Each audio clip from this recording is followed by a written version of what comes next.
Alright, Pistons fans, so in today's video, we're going to be talking about the Kemba Walker situation. And currently, this situation is weird, it's convoluted, there's a lot of information that the Pistons isn't currently sharing with us. And today we will have a discussion about this entire situation. But before we get into all of that, please make sure that you guys like this video. Today's like goal is 100 likes. Subscribe to the channel if you're new. I drop consistent Pistons content. Now let's get right into this. So on June 23rd, 2022, the New York Knicks acquired Jalen Duren and moved him with Kemba Walker to the Pistons, sources said. But even after a move like that, Pistons fans were kind of scratching their head because we have Cade Cunningham. We just drafted Jaden Ivey, number 5 overall. We had Saban Lee still at the time. We had Corey Joseph. You know, why would add another point guard like Walker when we already had so many on the roster? But Pistons fans gave it a pass because we assumed that we would just buy Walker out immediately. But to the surprise of most Pistons fans,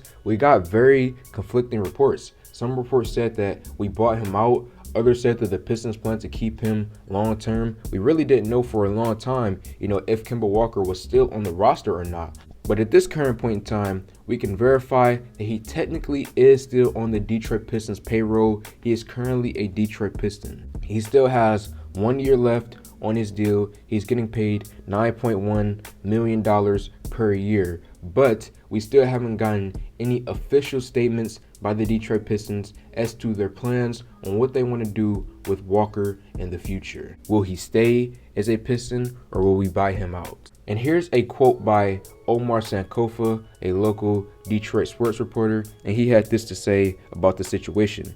He said, "A few people have asked me this. The roster will be at 15 players once they part ways with Kemba Walker." Now the Pistons only have a little bit of time to make a decision because September 26th, which is my birthday, the Pistons have Media Day. September 27th is the first day of Detroit Pistons training camp.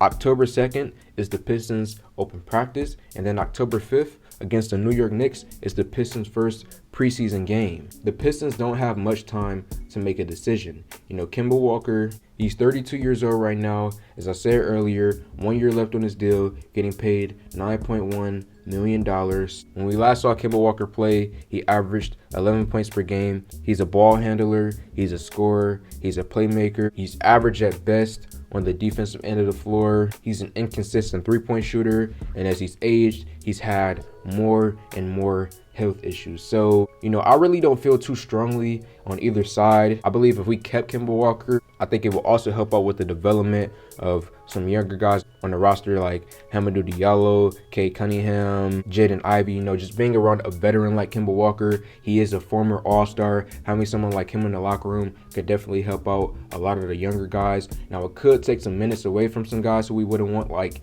Killian Hayes, for example. We want him to play. We know Corey Joseph is going to take Killian Hayes minutes at times. So having someone like Kemba Walker could take even more of Hayes minutes, which is something that we don't want. So that could be a little bit concerning as well. And then obviously with Walker's health, you can't really rely on him to be a full-time rotational piece off the bench for the Pistons because we can't trust his health right now. So if the Pistons buy him out, I can understand why they would do that. And if they decide to keep him, I have a little bit of concerns. But Pistons fans, let me know your thoughts in the comment section below. Like this video, comment on this video, share this video. Thank y'all for 7K, and I'm out.